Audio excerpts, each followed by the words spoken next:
Hello, and welcome to 5-Minute Math. Today we are looking at the 8th grade concept of volume. This is standard 8.7a in the great state of Texas, and we are using item number 38 of the 2016 released STAAR test.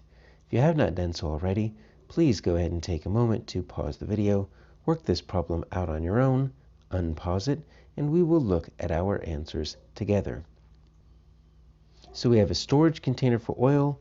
It's in the shape of a cylinder. All right, so let's draw a cylinder here just to kind of give us a visual reference here. So we're just going to draw a circle. Well, it's going to be like an oval shape. We're going to pretend it's a circle because it's kind of on the side.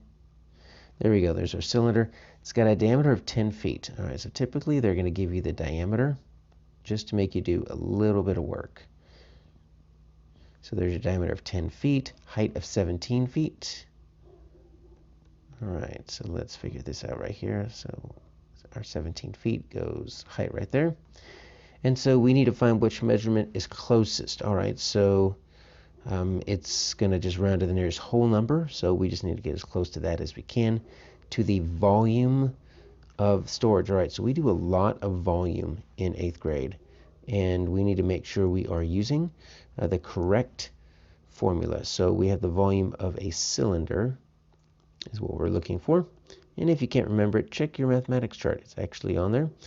And you'll find it's actually the same formula for the volume of a cylinder or the volume of a prism. You probably have this memorized because it's super easy. It's just base times height. And they gave you the height. The height right there is 17 feet. Right? So we can go ahead and plug that in. So we can replace that h with the 17. The work comes with the base.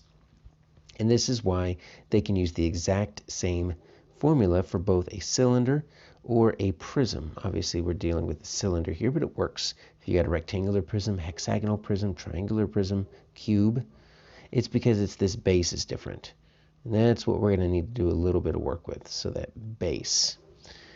So that base literally means the area of the base. So it just says base, but the B equals the area, and that's what's different. So in the area of the base for a cylinder, it's a circle. Whereas if we're looking at the area of a base of a cube, it's a square.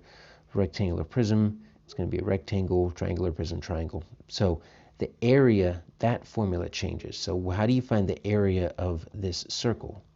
That's the only mathematical calculation we really need to worry about here. And so we need to go to another formula. We need to find the area of a circle. And that's one that's also on your mathematics chart if you need it. It's pi r squared, and that's why I said you're going to have to do a little bit of work because they don't give you the radius. They give you the diameter. So the radius, remember, is from a point in the middle and over to the side. So from the middle over to the side. And so you simply take your diameter and you cut it in half. You could do diameter divided by 2, or you could do half the diameter. Either one, dividing by 2, multiplying by half, they both do the same thing, right? So we're going to take our 10 feet. That's our diameter. Cut it in half.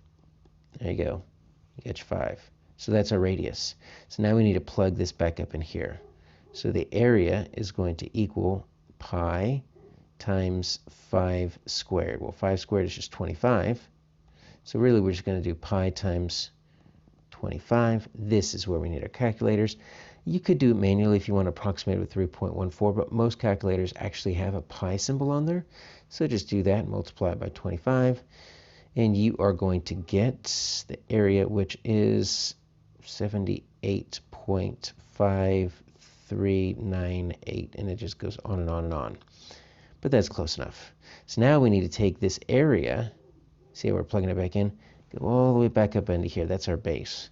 So volume is going to equal 78.5398 times our height of 17. And then we're just going to round it to the nearest whole number. And let's see what we get here. So we've got 78.5398 times 17. And you get about 1335. So our answer is G.